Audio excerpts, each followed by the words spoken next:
Welcome to another episode of Foresight TV. I've been actually looking forward to this, Adam, for a long time, but I'll be talking to Adam Kaplan about his company and his leadership style, and this is going to be a great conversation. But first, this.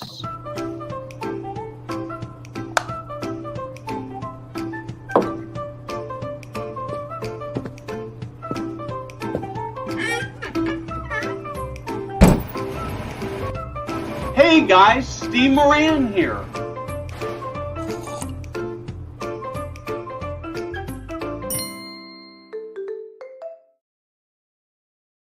Before we get started, I want to say thanks to KARE for being the sponsor for Foresight TV. They love senior living. They love senior living team members. If you are struggling with staff and you need to fill some empty spots, you're running short shift, you hate paying agency, KARE can help you solve that problem for a fraction of the cost of which you would pay agencies. And you might be tempted to run short staff because it will save you money, and it might save you some money in the short run. But if it means that people don't get the services they need and they don't like you, it can have terrible consequences. So we would we appreciate their support, and we would suggest that you reach out to them and see what they can do to make your staffing better.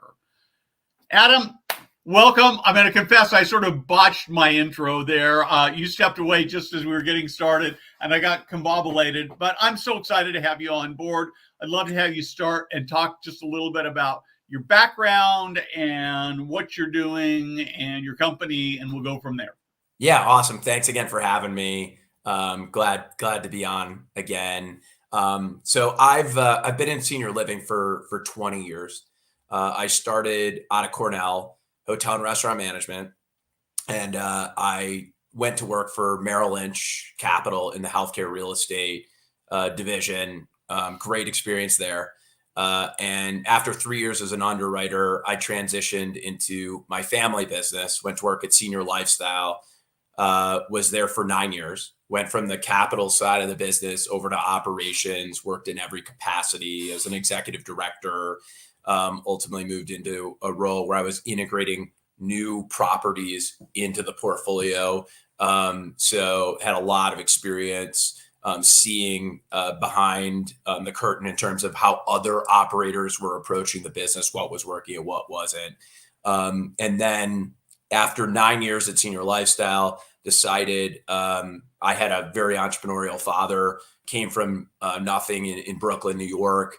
And we had a lot of conversations growing up about entrepreneurship, and decided that I wanted to pursue a similar path myself.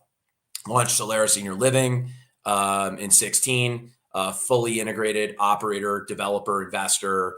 And we have 4 growth strategies at Solera. We focus mostly on development in the early days. We built 5 Class A plus assets in high barrier to entry locations. We opened our first, I think last time when I was on the show, I talked about it, but November of 2020. Perfect timing, right? Yeah, exactly. We filled the building in less than 18 months, though. So despite the challenges, the team really stepped up, overcame adversity after adversity. And then we also acquire properties in joint venture partnerships with institutional capital. We will third-party manage for select institutional accounts that are experienced investors in senior living that are tested through cycles. And then lastly, something we're focused on right now is acquisitions of management platforms, companies where founders are, burnt out. They don't want to go through another cycle. They don't have a succession plan, and they're looking to transition to a like-minded operator. And then have been fortunate to sit on a few boards. I'm on the board of Argentum. I was on the board of Empower Me for 4 years, which is a therapy services provider that sells into senior living. And then last year I launched Equitage Ventures, which is an age tech venture fund with 2 healthcare venture investors. So it's been kind of fun. As you know, I have a passion for innovation. And so, having the opportunity to play a small role in helping to transform the way we do business is very exciting and rewarding for me. Okay, so you triggered something for me, and one of those things that I didn't have on my list of things to ask about, but I was at the NIC Datacon and Analytics Conference last week, and I was talking to a CEO. Not sure I have his permission to tell you who, so I'm not going to name it, but somebody and I was, one of my standard questions is, what should I be writing about that I'm not already talking about? And mostly people go, I don't know. You're writing about all the good stuff, which isn't, it's nice to hear, but it isn't very helpful. But in this particular case, he said, well, why don't you talk about why it is there are all these operating companies who want to merge or sell their businesses? And I've paid, there's been a fair amount of that kind of movement in the not-for-profit world that's been more visible, but I've sort of heard hints and rumors of it in the for-profit world. And so I'm going to just ask you, why is that? Why do you think this is happening? Yeah. Okay. So you have a lot of entrepreneurs that came into senior living in the 80s and the 90s, and they were in the early days. They built great businesses, and some of them have not been successful in developing a succession plan. Many of them, and I think there's a lot of reasons for that. I think entrepreneurs in general, that true entrepreneurs, they have a hard time, passing on the reins to that next generation. I think another reason is that senior living has failed miserably in attracting quality talent and developing talent in operations. I think that a lot of talent has flowed into senior living in the last 10 years, which is exciting. It's flowed into the capital side, equity and debt, REITs, on the advisory side. And truthfully, and I'm pointing this out now, on the vendor side, there's a lot of smart, talented people that are selling into senior living. And one trend I'm seeing recently is the talent that is starting businesses in senior care that sees senior living as a strategy, a distribution channel for them. So senior living just, has earned, 5% fees. Some have earned lower than that. And they haven't been able to create enterprise value. And so they've had a difficult time, I think, compensating, talent to draw people into the industry to compete with other higher paying jobs or jobs that, have better work-life balance. And developing talent. The other thing is, in real estate goes through cycles, right? And this last cycle started in 2009. And it was a long cycle. It was a, up and to the right until, really 2022. There was a short stint in 2020, because of obviously COVID, but for the most part, commercial real estate actually thrived through COVID until capital markets collapsed. Senior living's been a different story, as we all know, and we don't have to go through that for anyone that's listening here, with the pandemic and the staffing crisis and margin contraction and capital markets, collapse. And so people, have tried to hold on, Steve, and they held on in 2020 and 21 and 22, and they realized things, it's going to take time to recover in senior living. This is a long road to recovery. People were hoping, that the Fed would drop rates, in the third quarter of this year. I think most people have come to accept that that's not going to happen. Rates might stay, flat. They might go up because of inflationary pressures. So, because this cycle has been so stressful, there's been so much burnout, so much fatigue. You don't have the succession plan. The entrepreneurs are out of promotes because, even if your deals are doing well because of the capital markets environment, you're not going to be able to realize any of your promotes. That's why now people are looking to exit. And, there's some that are exiting out of necessity, Steve, and those transactions we've seen those materialize where there's been mergers, but it was probably more of a going concern issue. And I think this next wave is more in the category that I was describing, where there's a lot of burnout, fatigue, no succession plan. This cycle is long. It's going to take a while to turn around, and they're out of their promotes.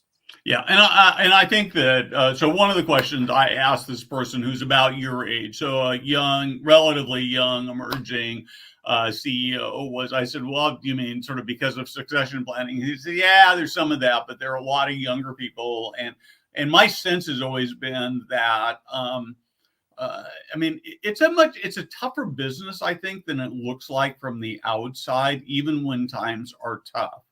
And when times are tough, and the reality is it's not just, capital costs have sort of the icing on the cake of toughness, but staffing costs and staffing challenges and ongoing occupancy challenges. It's even for the people who are doing well, it's a lot of work to be there. And I think that and entrepreneurs get sort of juice, as you said, they sort of get juice, and it's when it's fun and it's going up like that, it's great. And I think it's probably just not very much fun, and in some cases it's necessity as well. So Steve, just to touch on something quickly, there was an article that was published yesterday. It came out in Argentum.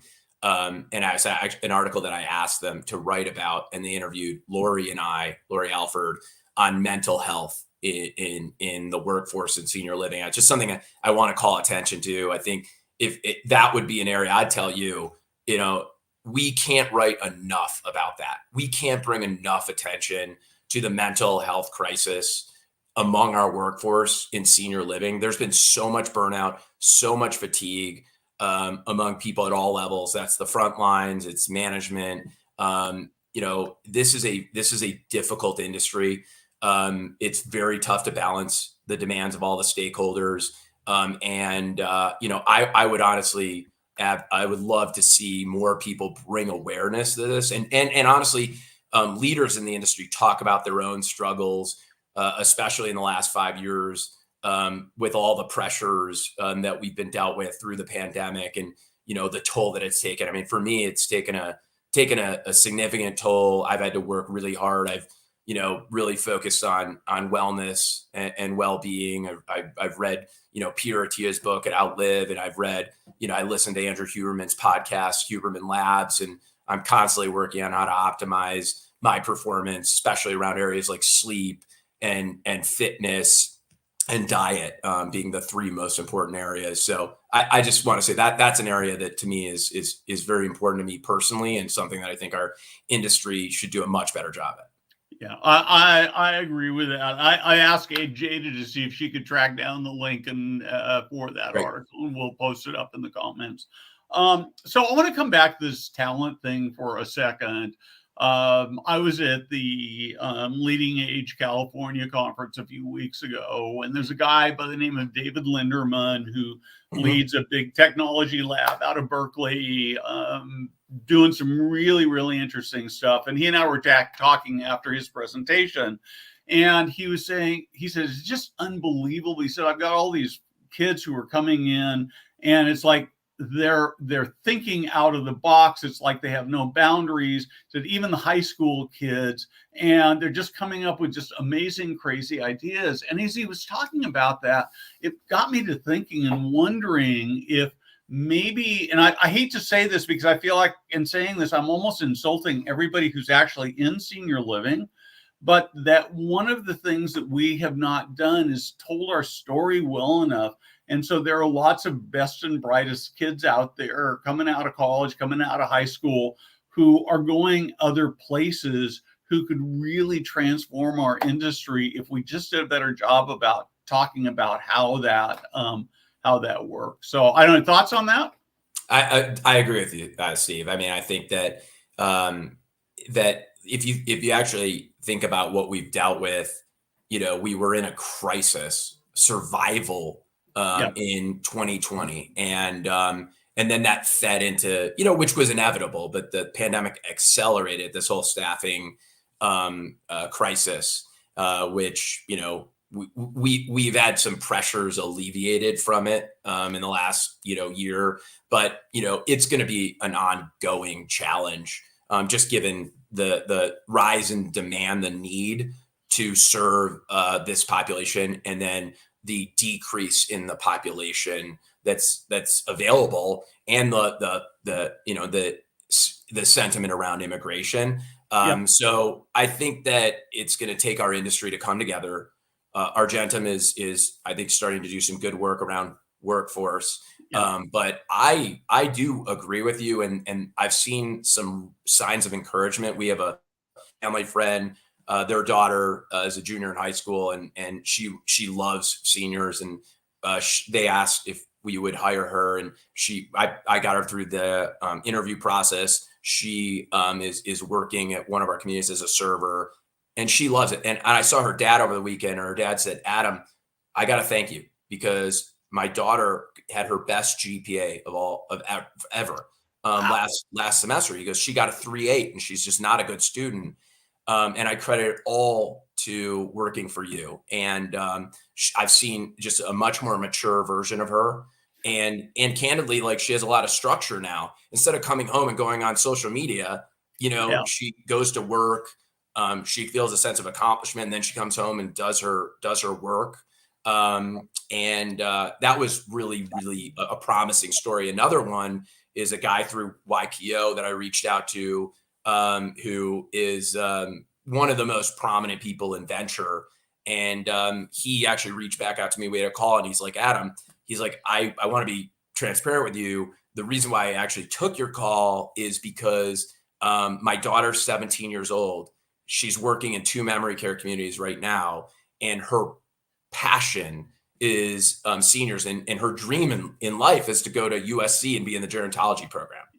So, it just, I think that when you hear these stories, we have to understand on the really micro level, like, what's going on and what's drawing people to our industry. And I think for so long, we just honestly, we're kind of a victim mindset. Like, the job is so hard, being a caregiver, being a med tech. And, it's almost like a job of last resort. And it's not a place for people to develop their careers. And I think we have to really reframe that, think about it a different way, and start to identify, especially this Gen Z generation, that I think I've seen a lot of encouraging signs so far that is drawn to serving this population, and it's a great career. It really is. It's this is obviously a growing population, a growing need. And societally, we have not solved the problem at all. We've not even begun to solve it. And so I think the opportunity for smart, talented, driven people that want to do good by doing well, this is a great potential career path. So my last conference of the year last year was Leading Age National. And when I walked away from that, it was so discouraging, because in like 5 conferences in a row, I'd heard leaders, top leaders in the industry, association people, CEO, C-level people stand up and say, "Well, nobody wants to work in senior living." But at the same conference, I spent a lot more time having longer, deeper conversations, and that included like 3 up and coming, young 20. In some cases, they were kids like you who'd grown up in the family. In other cases, they were people who were just, who saw the vision of what it could be as a career and as changing the world. And I've written about it, and I've talked about it. And I will tell you, I'm going to take credit for it. Maybe I don't deserve it, but I'm going to take credit for it. Is that since I've started talking about how we need to stop saying that, I haven't heard a single person say that anymore. And I'm really glad for that, because the truth of the matter is, it's a great job. You make a difference in the world. The pay is not, not like out of this world, but they're good jobs, and the pay is good, and you get to go home knowing you made a difference in the world. And so but if we tell people nobody wants to work in it, then who's going to want to work in it? So absolutely.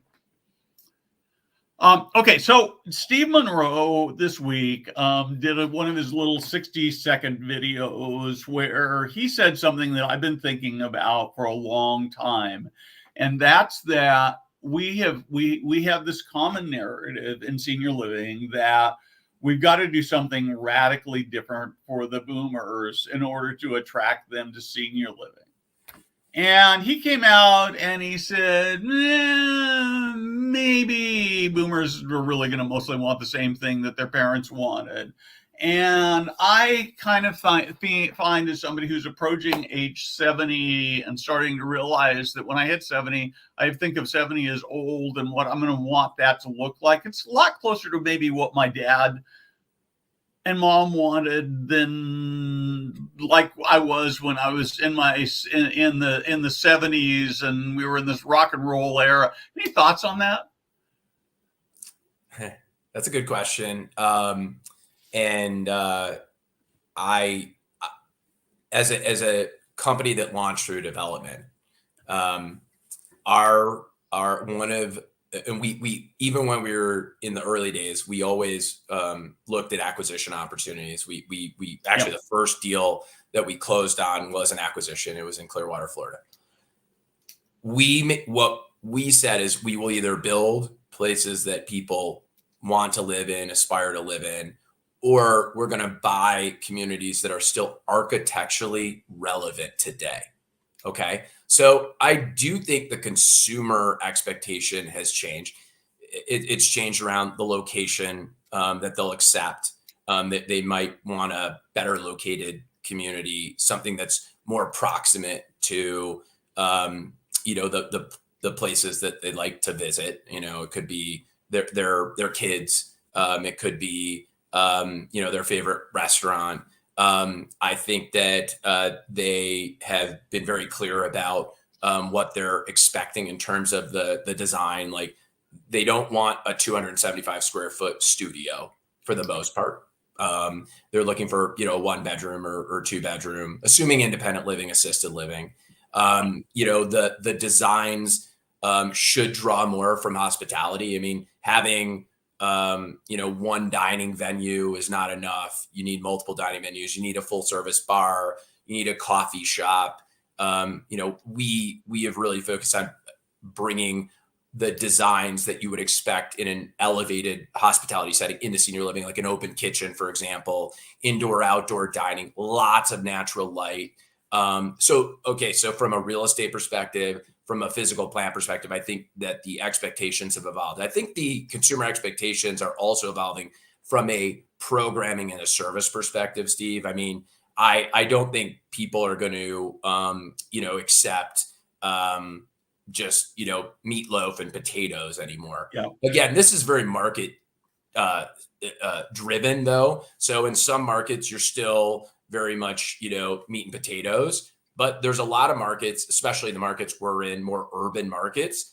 The consumer is used to traveling the world. They're used to, going to country clubs. They're used to going to nice restaurants, and they don't want to settle for less.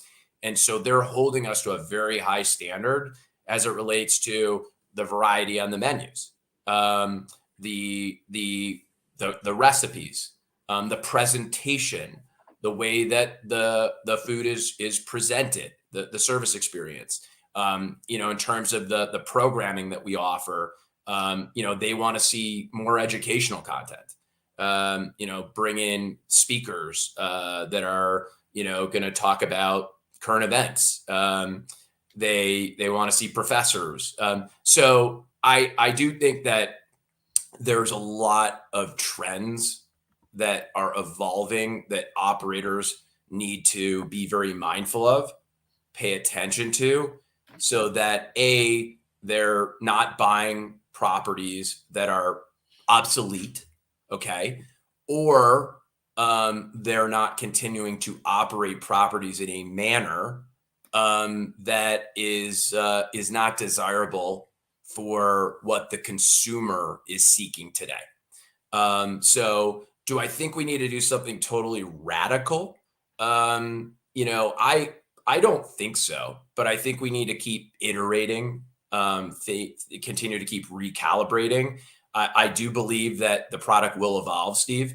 I think that technology is going to continue to be more and more relevant to the consumer experience. It's not just going to be Wi-Fi, but there's going to be the new expectations, higher expectations in terms of what the consumer is going to expect around technology. The other area that I think is going to be really important is the way that we integrate healthcare within a senior living setting. I don't think that the old model where is going to be acceptable any longer. I think that the operator is going to need to be much more proactive, and they're going to need to identify the high performing providers in the market. They're going to need to coordinate, navigate those services on behalf of the residents. And I do think that the residents will be seeking more preventative services as opposed to the reactive services. That's going to take time to play out. But I think the industry will evolve, but I don't necessarily think it's going to be totally disrupted, and that we're going to see a very different model, I think, in the next 20 years than what we have today. The other opportunity, and I had David Grabowski from Harvard on a couple of weeks ago, and one of the things that we spend some time talking about that I kind of would like to do some sort of a boot camp or a summit on is that so where I live in Sacramento, our hospital systems are overflowing with patients. There are beds in the hallway. You get post-surgery. You might stay in recovery for 24 hours because they don't have a med-surg bed to put you in. And there's this tremendous opportunity for assisted living communities that have excess capacity to become an overflow place to take. I mean, honestly, he could probably at this point in time, I have a friend who's in the hospital right now, and he could probably be in an assisted living community that has a nurse on board who can take care, because it's mostly about pain management and getting some physical therapy. And the hospitals would pay a lot of money because they lose so much money when they don't have beds available. And so I think these opportunities, I think we're just on the verge of an explosion of new ways to do business that will save the healthcare system money. And again, I think that, from a resident, if you remember, I don't know whether you were in the presentation at Nick in the fall when the head of CMS spoke, and she painted this rosy picture about how customer-centered service it was and how great it was for Medicare and Medicare Advantage. And I was sitting there thinking, it actually sucks, because I'm a participant, and everybody I know who's my age who's doing it, you have to fight for services. And if senior living can be that bridge, it becomes amazing. So.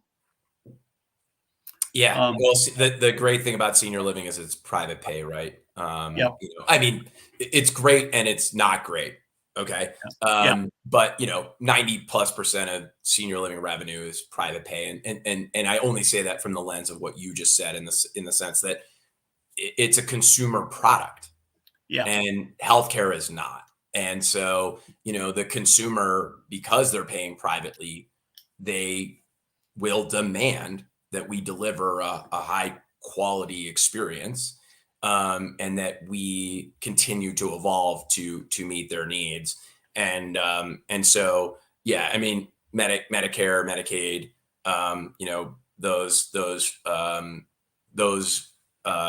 any healthcare services that are paid by those, those are not consumer products in the way that we're used to in senior living. Yeah.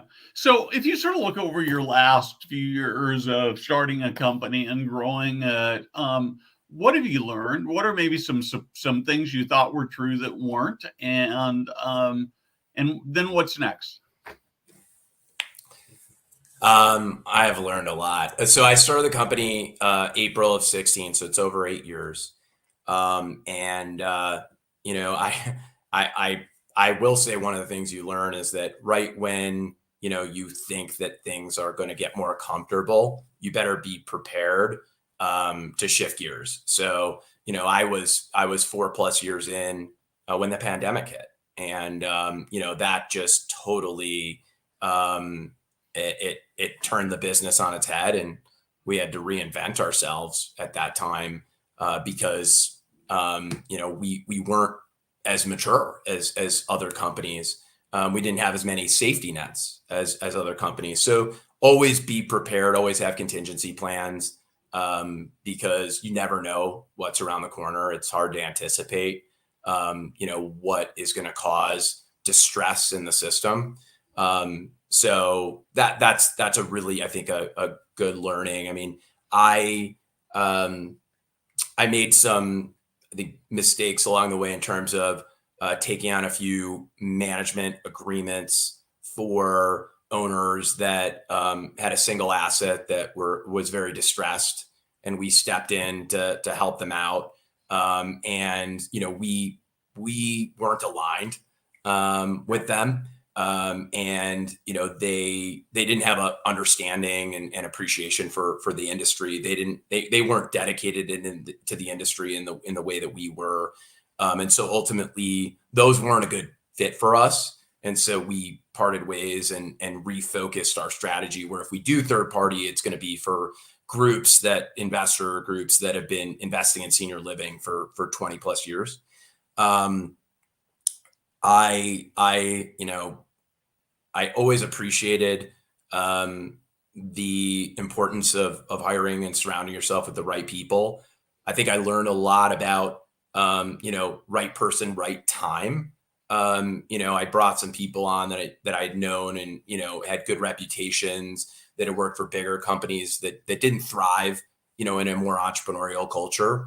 And now we're evolving again, we're growing, and so making sure that we have the right fit today with the people that we have, not only for where we are today, but where we're going in the future. I'd say, in terms of, what's next, a big decision that I made in 2022 was to align with two partners who had been doing healthcare venture, age tech venture investing, and to launch a venture fund, Equitage Ventures, with them, where we'll invest in early stage tech and tech enabled services companies in senior care. The reason why this was exciting for me was because I felt like there was a lack of innovation coming out of senior living specifically. And senior living is one of the themes within Equitage. And the root of it, and why I think there's a lack of innovation, is because operators are just busy blocking and tackling, especially those that are focused on scale. And I get why they want to scale up their business. If they're more, third-party management driven, you need scale in order to achieve profitability. Because of our model, we could be more disciplined and more patient in what we took on. And so we weren't pursuing scale in the same way as many of our peers.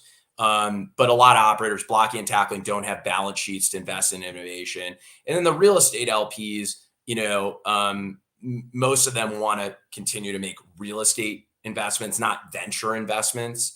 It's a different risk profile. And so there was a need for a different type of capital, venture capital, to come in to attract entrepreneurs coming out of healthcare, coming out of big tech, to try to innovate within our sector. And I'm just really encouraged, Steve. Honestly, I am so excited by what I'm seeing by the entrepreneurs that are coming into senior care, that are trying to build great enduring businesses in and around different themes, whether it's it could be pure play technology, it could be services, it could be services around primary care, it could be palliative care and home care and hospice care, and even honestly consumer products as well. There's been a severe deficit of consumer products. There's just been a lack of funding over the years for consumer products targeted at the senior segment. But I'm just very encouraged by that. So aligning the Solera, which is our senior living operating company, our investment company, our development company, with the venture fund, so that we can help to incubate companies. We can work with companies in the early stages so that they can launch new products and new services so they can iterate around their business.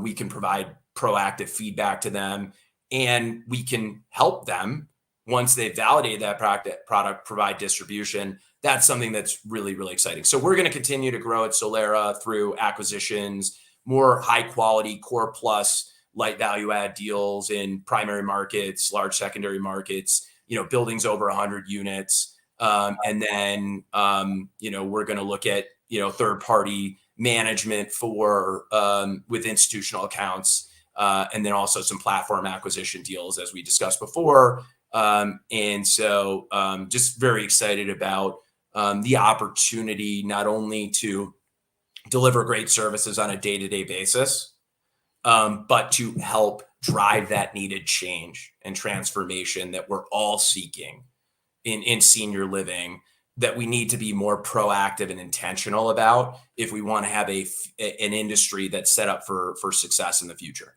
And I think, you and people like you, people like me, I mean, our legacies and something that I think is very important to me is, succession is something that I don't think the previous, generation of entrepreneurs got right. It's not their fault. It's just a different generation. To me, attracting and developing talent, being able to, have a company that lives on, where the next generation takes it to a different level, and then being able to lay that foundation for transformation, for innovation, so that the future of this industry is brighter in 25, 50 years. That gets me pumped every morning. It gets me really, really excited about what I'm doing. Yeah. Well, I have about 6 more questions that you have inspired me to ask, but we are out of time. This has been a great conversation. We'll have to do it again sooner than later. I more than anything, the thing I want to say to you is, more than anything else, I appreciate your passion for making it better, for saying no matter how good we are, there's more to do there. We've got to figure it out, how to make it better for people, not just, what I hear coming through everything you're talking about is improving the lives of people. It's not just about building an empire. It's not about making a bottom line. Those are certainly things that are fine and or even, bottom line is super important, right? But what I hear you talking about is making lives of people better. And I just appreciate that so much.